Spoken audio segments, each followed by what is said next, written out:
नमस्ते, नमस्कार और आदाब मेरे सभी दोस्तों को आपके दोस्त और गाइड इरफान की तरफ से। तो एक बार फिर मैं आपके लिए लाया हूँ एक दिलचस्प वीडियो, ताकि हम अलग अलग ग्रहों की स्थितियों को समझ सकें और अपनी अपनी कुंडली को भी बेहतर तरीके से समझ सकें। तो इसी कड़ी में मैं आपके लिए लेकर आया हूँ कुछ सवालों पर एक वीडियो जो मेरे पास आए हैं कि क्या ज्यादा अहमियत रखता है। क्या वो लग्न राशि जो ज्यादा अहम है, या फिर वो लग्न राशि जो ज्यादा अहम है, या फिर वो चंद्र राशि जो ज्यादा अहम है, और कौन सी राशि होती है? क्या वो लग्न राशि ही मेरी राशि बनाती है, या फिर वो चंद्र राशि जो राशि का निर्माण करती है? तो चलिए इस बारे में बात करते हैं। और तो आज का विषय है चंद्र राशि क्या होती है और चंद्र राशि इतनी अहम क्यों है। तो सबसे पहले समझते हैं कि लग्न या राशि बनती कैसे है। तो जन्म के वक्त जो राशि पूर्वी क्षितिज पर उदय हो रही होती है वो होती है लग्न राशि या लग्न साइन, और इसी लग्न राशि के आधार पर हमारे स्वभाव की झलक मिलती है। मिसाल के तौर पर अगर मेष लग्न राशि है तो हमारे अंदर एक लड़ाकू आक्रामक स्वभाव होता है। साथ ही वो इंसान भी होता है जो एक्शन में रहता है, जो हासिल करने वाला इंसान है, जो उस चीज के लिए लड़ेगा जिस पर उसका यकीन है, वगैरह वगैरह। अगर वृषभ में है तो फिर बात है भौतिक लाभ की, रिश्तों की, जिंदगी की सारी अच्छी चीजों की, जिंदगी की अच्छी चीजों को तरजीह देने की, क्योंकि इस पर शुक्र की हुकूमत होती है, वगैरह। अगर यह कर्क राशि है तो फिर बात है पालन पोषण और देखभाल की, वगैरह वगैरह सारी राशियों के लिए। तो ये थी हमारे लग्न की बात। मगर श्लोक हमें क्या बताते हैं कि सूर्य हमारी आत्मा है और चंद्रमा मन या दिमाग है, और दिमाग के बिना हम कुछ भी नहीं है। अगर हमारा दिमाग काम नहीं करे तो हम कोमा में चले जाते हैं, हम एक सब्जी की तरह हो जाते हैं, और कोमा में हम किसी के भी किसी काम के नहीं रहते। यह जिंदा न होने के बराबर है। तो इसीलिए चंद्रमा दिमाग होने के नाते सबसे अहम ग्रह है, क्योंकि दिमाग के बिना हम कुछ नहीं है। दूसरी बात, चंद्रमा कर्क राशि का भी मालिक है, जो कालपुरुष लग्न में चौथी राशि है, और चौथी राशि कर्क दिल पर भी राज करती है। तो चंद्रमा दिल भी है। तो अगर चंद्रमा दिमाग है और चंद्रमा दिल है, दिल और दिमाग मिलकर दिल और दिमाग से ज्यादा अहम और ताकतवर और क्या हो सकता है। तो चंद्रमा हमारी कुंडली में सबसे ताकतवर ग्रह है। और अगर आप देखें तो श्लोक क्या कहते हैं, लघु जातकम, जो कुंडली का एक और बहुत ही अहम ग्रंथ है, कहता है, जिसका मतलब है शनि, मंगल, बुध, गुरु, शुक्र और चंद्रमा और सूर्य क्रमशः इसी क्रम में मजबूत होते हैं। मतलब मंगल शनि से मजबूत है, बुध मंगल से मजबूत है, गुरु बुध से मजबूत है, शुक्र गुरु से मजबूत है, चंद्रमा शुक्र से मजबूत है, और सूर्य चंद्रमा से मजबूत है। मतलब सूर्य के बाद चंद्रमा हमारी कुंडली का सबसे मजबूत ग्रह है। बृहत पराशर होरा शास्त्र कहता है, अगर जन्म के वक्त चंद्रमा जिस नक्षत्र में बैठा है वो किसी पापी ग्रह के साथ युति में है, मतलब केतु, राहु या मंगल या सूर्य या शनि जैसे किसी भी पापी ग्रह के साथ बैठा है, तो अच्छे प्रभाव नष्ट हो जाएंगे। एक शुभ ग्रह अगर उस नक्षत्र के साथ जुड़ जाए तो पापी प्रभाव को अनुकूल बना देगा। ये श्लोक हमें बताता है कि अगर चंद्रमा किसी शुभ नक्षत्र में है तो हमें अच्छे नतीजे मिलते हैं। अगर चंद्रमा किसी पापी नक्षत्र में है या पापी ग्रह के साथ युति में है तो हमें अच्छे नतीजे नहीं मिलते, मगर शुभ ग्रहों के साथ युति में अच्छे नतीजे मिलते हैं। तो चंद्रमा का नक्षत्र बहुत अहम है। और दूसरी चीज जो श्लोक हमें ये भी बताते हैं कि हमारी विंशोत्तरी दशा, वो समय की अवधियां जो तय करती हैं कि हमारी जिंदगी के अलग अलग दौर क्या हैं और क्या नतीजे हमें मिलेंगे। जन्म के वक्त चंद्रमा जिस नक्षत्र में बैठा है वही सबसे पहले आता है। मान लीजिए जन्म के वक्त चंद्रमा मूल नक्षत्र में है, तो फिर वो नक्षत्र आपकी राशि बन जाता है। वो नक्षत्र मूल नक्षत्र बैठा है, वो धनु राशि में है, तो धनु आपकी चंद्र राशि बन जाती है। और नक्षत्र मूल रूलिंग नक्षत्र बन जाता है, और उसका मालिक जो है केतु, उस मालिक की दशा जिंदगी में सबसे पहले शुरू होती है, या केतु की दशा सबसे पहले शुरू होती है। तो चंद्रमा जिस नक्षत्र में बैठा है वो सबसे अहम है, क्योंकि वो तय करता है कि हम किस दशा से शुरुआत करते हैं। और क्योंकि वो दिल और दिमाग है चंद्रमा में, तो जिस नक्षत्र में वो बैठा है उसका भी हमारे कुल मिलाकर स्वभाव पर बहुत बड़ा असर होता है।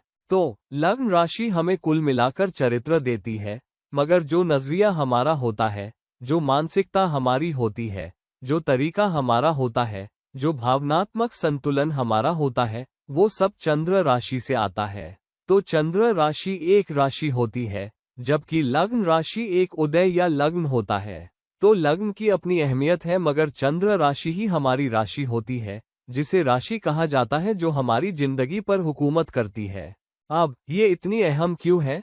एक, जो हमने बात की, चंद्रमा दिल और दिमाग दोनों बनाता है, और साथ ही चंद्रमा कुछ बेहतरीन नतीजे देने की काबिलियत रखता है जब वो कुछ खास योगों में होता है। मिसाल के तौर पर चंद्रमा गुरु के साथ गज केसरी योग में शानदार नतीजे दे सकता है, खास तौर पर जब वो अपनी खुद की राशि कर्क में बैठा हो, जहां गुरु उच्च का होता है, क्योंकि गुरु कर्क में उच्च का होता है और कर्क चंद्रमा की खुद की राशि है, कर्क में बहुत अच्छा नतीजा देता है। मगर अगर गज केसरी योग कहिए वृषभ में होता है, जहां चंद्रमा उच्च का होता है, तो फिर जिंदगी का नजरिया सारा भौतिक लाभ के इर्द गिर्द घूमता है और भावनात्मकता पर उतना नहीं। और गुरु, शत्रु, शुक्र की राशि में होने के कारण वृषभ में बहुत आरामदायक नहीं होता, तो हमें थोड़े कम नतीजे मिलते हैं जब गज केसरी योग वृषभ में होता है। तो क्योंकि चंद्रमा कुछ और भी शानदार योग देता है, दूसरा योग है चंद्र मंगल योग, और तो चंद्रमा का दूसरे ग्रहों के साथ मेल बहुत बहुत अहम है। अब चंद्रमा सूर्य से भी ज्यादा अहम क्यों है? क्योंकि सूर्य आत्मा है। तो इसे ऐसे समझिए, अगर आपके पास एक गाड़ी है और अगर गाड़ी आत्मा है, तो गाड़ी को चलाने के लिए टायरों में हवा चाहिए। अगर गाड़ी शानदार है, सब कुछ अच्छा है, बस टायरों में हवा नहीं है, क्या आपकी गाड़ी चलेगी? ठीक से नहीं चलेगी। तो यही हाल चंद्रमा का है। चंद्रमा आत्मा की गाड़ी के टायरों में हवा है, ये सुनिश्चित करने के लिए कि आत्मा दौड़ सके, उठ सके। जब आप गाड़ी में हवा भरते हैं तो क्या होता है? टायर फूल जाते हैं और गाड़ी जमीन से कुछ इंच ऊपर उठ जाती है। और गाड़ी में जितनी ज्यादा हवा, उतनी स्मूथ राइड। तो ये भी बहुत अहम है। तो चंद्रमा वो गद्दी है जिस पर सूर्य सवारी करता है, या दिल और दिमाग वो गद्दी है जिस पर सूर्य या आत्मा सवारी करती है। और इसीलिए चंद्रमा सूर्य से भी, आत्मा से भी ज्यादा अहम है, क्योंकि आत्मा बिना दिल और दिमाग की मदद और सपोर्ट के उन्नत नहीं हो सकती, और आपके दिल और दिमाग का सही जगह पर होना जरूरी है। अब एक और श्लोक तय करता है, बात करता है, ये खास श्लोक बात करता है कि हमें कैसे अलग अलग नतीजे मिलते हैं चंद्रमा की पापी जगहों में बैठने पर। और बृहत पराशहोरा शास्त्र आगे कहता है, चंद्रपुष्य रूपति वर्गोत्तम कृत्तिकाश्वी निसंस्था विवधति सर्व्या भामा त्रिपुष्करे वापी परिपूर्णा, जिसका मतलब है अगर चंद्रमा पुष्य या वर्गोत्तम या कृत्तिका या अश्विनी नक्षत्र में है तो एक सम्राट पैदा होता है। ऐसा ही असर तब होगा जब जन्म त्रिपुष्कर में हो, मतलब अगर चंद्रमा किसी अच्छी राशि में और अच्छे नक्षत्र में बैठा है तो ये बेहतरीन नतीजे देता है। इसीलिए चंद्र राशि या चंद्रमा की स्थिति कुंडली में बहुत अहम है। अब चंद्रमा सारे ग्रहों के लिए दोस्ताना भी है। चंद्रमा किसी भी ग्रह को अपना दुश्मन नहीं मानता, मगर कुछ दूसरे ग्रह चंद्रमा को अपना दुश्मन मानते हैं। तो हम अमृत मंथन की कहानी जानते हैं, और फिर स्वरभानु, और फिर हम चंद्रमा और सूर्य के बारे में जानते हैं जो विष्णु को बताते हैं, और फिर जो स्वरभानु का सिर काट देता है वो राहु और केतु बन जाता है, और फिर राहु सूर्य और चंद्रमा के लिए बहुत ताकतवर और दुश्मन बन जाता है। हम कहानी जानते हैं, मगर ये पौराणिक कहानियां हमारे लिए प्रेरणा के लिए हैं और हमें याद रखने में मदद करती हैं अलग अलग ग्रह स्थितियों और योगों के नतीजे। जिन कहानियों को हम याद करते हैं तो हम प्रेरित होते हैं और याद रखना आसान हो जाता है। मिसाल के तौर पर, अगर हम शनि और चंद्रमा की दुश्मनी नहीं जानते तो हम विष योग को नहीं समझ पाएंगे जो शनि और चंद्रमा के एक साथ आने से, आप जानते हैं, दे सकता है। या बिना राहु और चंद्रमा की दुश्मनी या राहु और सूर्य की दुश्मनी समझे हम ग्रहणों की अहमियत नहीं समझ पाएंगे, और पौराणिक कहानियां हमारी मदद करती हैं। तो मिसाल के तौर पर चलिए अलग अलग चंद्र राशियों के बारे में थोड़ी बात कर लेते हैं। तो चंद्रमा जहां भी बैठा है वो चंद्र राशि बन जाती है। अब अगर चंद्रमा मेष में बैठा है तो ये बहुत ही आग वाला कॉम्बिनेशन है, क्योंकि चंद्रमा में अब मंगल की एनर्जी है और चंद्रमा की भावनात्मकता। तो ये इंसान बहुत ही ज्यादा भावनात्मक, आक्रामक इंसान होता है जो निकल पड़ता है उन चीजों को हासिल करने के लिए जो वो चाहता है। एक संतुलित चंद्रमा यहाँ ज्यादा मददगार होगा और थोड़ा कम आक्रामक मंगल, ताकि ज्यादा आक्रामकता भावनात्मक संतुलन को खराब न कर दे। जहाँ चंद्रमा बहुत कम ताकत में है तो वो इंसान या तो कोई भावना नहीं रखता, बहुत ठंडा होता है, या अगर बहुत कम ताकत में है तो वो ज्यादा भावनात्मक भी हो सकता है और भावनाओं को काबू नहीं कर पाता। एक मजबूत चंद्रमा का मतलब है डिग्रियों में ताकत और अच्छी जगह, जहां आप न सिर्फ अपनी भावनाओं में अच्छे और बुरे, समझदार और, आप जानते हैं, चालाक के बीच संतुलित होते हैं, बल्कि भावनाओं को काबू करने, भावनाओं को दिशा देने में भी काबिल होते हैं। तो मेष में चंद्रमा एक अच्छा कॉम्बिनेशन है जब तक आप उस आक्रामकता को नियंत्रित कर पाएं और चंद्रमा को काबू में रख सकें, भावनाओं को और उन्हें नियंत्रण में रख सकें। चंद्रमा वृषभ में उच्च का होता है, मगर ये ज्यादा जिंदगी से भौतिक फायदे हासिल करने की तरफ होता है और भावनात्मकता कम होती है क्योंकि शुक्र सारा भौतिक लाभ है। तो ऐसी जगह, खास तौर पर कृत्तिका नक्षत्र में, यहाँ चंद्रमा दौलत से, आप जानते हैं, धन से बहुत अच्छे नतीजे पा सकता है। मगर अगर वो अगले नक्षत्र रोहिणी में बैठ जाए, जो उसका अपना नक्षत्र है चंद्रमा का, तो ये भौतिक और साथ ही भावनात्मक नियंत्रण और तंदुरुस्ती दोनों तरह के बहुत अच्छे नतीजे दे सकता है। तो ये भौतिक लाभ के मामले में थोड़ा कम होगा मगर भावनात्मक संतुलन के मामले में थोड़ा ज्यादा। जबकि वृषभ में ये थोड़ा ज्यादा ठंडा होगा, मगर ये आपको ज्यादा भौतिक फायदे देगा। तो लोग हमेशा वृषभ में चंद्रमा की उच्चता को देखते हैं, दूसरे घर और चौथे घर में और वगैरह वगैरह, यहाँ तक कि लाभ के 5वें या 9वें घर में भी। तो ये है चंद्रमा और जिस नक्षत्र में वो बैठा है, विभिन्न राशियों में, वो प्लेसमेंट बहुत अहम है। चंद्रमा मिथुन में वो इंसान है जो बहुत बहुत विश्लेषणात्मक, चालाक होता है, मगर साथ ही बहुत संतुलित भी होता है। चंद्रमा बुध की राशि में, खास तौर पर मिथुन और कन्या में, बहुत अच्छा कर सकता है, क्योंकि चंद्रमा बुध की चालाकी और विश्लेषण क्षमता और परफेक्शनिस्ट रवैये को नियंत्रित रख सकता है, जबकि बुध चंद्रमा की राशि में बैठना पसंद नहीं करता क्योंकि वहां उसकी विश्लेषण क्षमता कम हो जाती है। और बुध एक बहुत चालाक ग्रह है, वो चाहता है, वो इतना चालाक है कि भावनात्मक संतुलन, भावनात्मकता की तरफ नहीं देखता, और वो बस परफेक्शन चाहता है। वो शिकायत करेगा, विश्लेषणात्मक होगा, उंगली उठाएगा, लोगों पर हमला करने के लिए डेटा का इस्तेमाल करेगा। तो बुध की राशि में चंद्रमा ज्यादा संवादात्मक, विश्लेषणात्मक बन जाता है, मगर संतुलित तरीके से।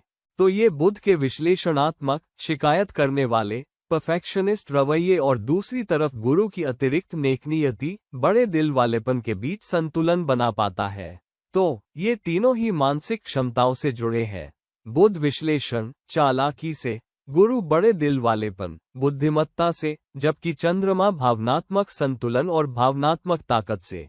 तो चंद्रमा जर्मनी में भी और मिथुन में भी और कन्या में भी बहुत अच्छा करता है, मगर कन्या में चंद्रमा ज्यादा सेवा के तरीके की तरफ देखता है क्योंकि मिथुन एक द्विस्वभाव राशि है जहां उसमें डगमगाने वाला रवैया भी होता है। क्या मुझे ये करना चाहिए, क्या मुझे ये नहीं करना चाहिए, वगैरह। मगर ये ज्यादा संचार, प्रस्तुति, मार्केटिंग के बारे में है, जबकि कन्या में ये ज्यादा सेवा के बारे में है क्योंकि कन्या छठी राशि भी है और कालपुरुष लग्न में भी छठे घर का निर्माण करती है। तो ये दूसरों की सेवा, उपचार की क्षमता और लोगों तक उपचार, मदद, पोषण के लिए पहुंचना भी है।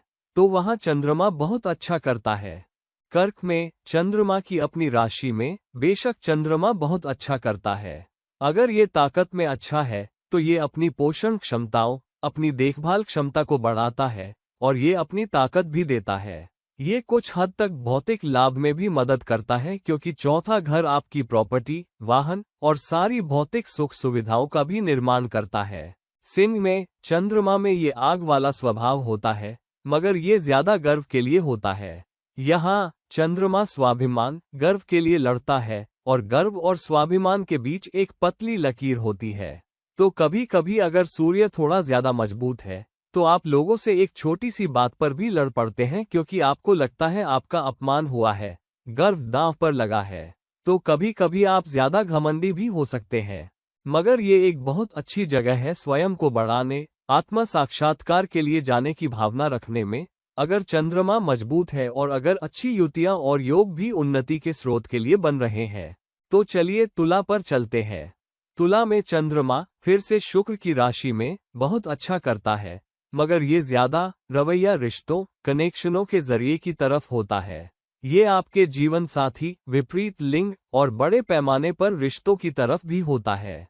तो यहाँ क्योंकि 7वां घर दूसरे लोगों का घर भी है, लग्न के उलट, तो यहाँ चंद्रमा रिश्ते बनाने, कनेक्शन बनाने, लोगों के प्रति संतुलित रवैया रखने और कैसे ये दूसरों और आपके लिए फायदे पाने का एक सिनर्जी वाला तरीका है, इस पर काम करता है। अब 8वें घर में वृश्चिक की गहराइयों में, उन गहराइयों में जहां कोई रोशनी नहीं, ठंड, कोई पानी की धाराएं नहीं, चंद्रमा थोड़ा दम घुटता और ठहरा हुआ महसूस करता है। तो चंद्रमा अपना बेस्ट पोषण, बेस्ट देखभाल, बेस्ट संतुलित रवैया नहीं दे पाता और ये ज्यादा दम घुटने वाला और अंधेरे में बन जाता है। चंद्रमा साफ सोच नहीं पाता, इसीलिए इसे नीच का भी कहा जाता है। मगर अगर ये 6, 8 या 12 के अलावा किसी अच्छे घर में है और गुरु या बुध या यहाँ तक कि शुक्र के अच्छे पहलुओं के साथ है, तो वहाँ चंद्रमा बहुत अच्छा कर सकता है।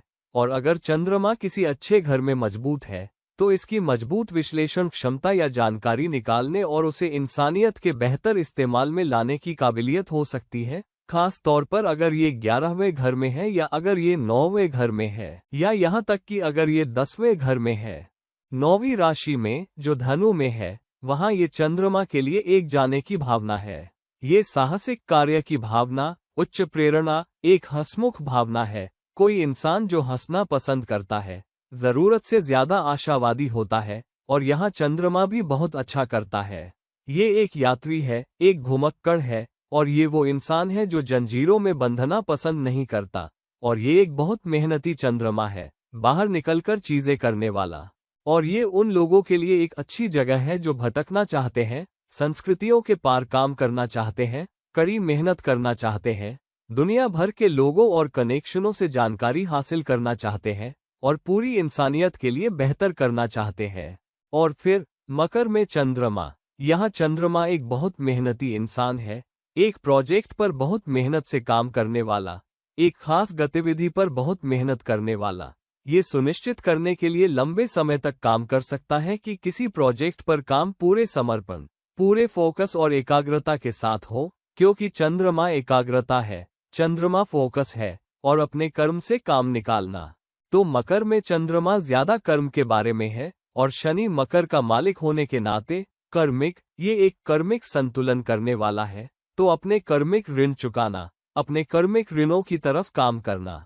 तो मकर में चंद्रमा के बैठने के लिए भी ये एक अच्छी जगह है। कुंभ में यहाँ चंद्रमा फिर से कनेक्शन के बारे में है, मगर ये बड़े पैमाने पर लोगों के साथ कनेक्शन के बारे में है, समाजों के पार, पीढ़ियों के पार, समुदायों के पार, दुनिया के पार, इंसानियत के बड़े फायदे के लिए। ये मकर के छोटे नजरिए जैसा नहीं है, बल्कि ये कुंभ का नजरिया है और धनु से कहीं ज्यादा बड़ा है, जो डोमेन में ज्यादा सीमित है और ये एक खास इलाके तक सीमित है। कुंभ में चंद्रमा पूरी इंसानियत, पूरी धरती, पूरे ब्रह्मांड के बारे में है। इस स्तर पर चंद्रमा ऐसा सोचता है, बड़े संगठन, आप पूरी दुनिया का पोषण कैसे कर सकते हैं, आप इंसानियत का भला कैसे कर सकते हैं। ये आर्किमिडीज जैसा है जो पानी से बाहर आया, पानी कर्क को बनाता है, जो एक जलीय राशि भी है, और चंद्रमा, और जिसने कहा यूरेका। तो कुंभ में चंद्रमा हमेशा इंसानियत को बेहतर बनाने के लिए यूरेका ढूंढता रहता है। और मीन में चंद्रमा, यहाँ चंद्रमा बाहर निकलने के रास्ते पर है। चंद्रमा जिंदगी के प्रति एक सपनों भरा रवैया रखता है, जिंदगी के प्रति एक बहुत ही दार्शनिक रवैया।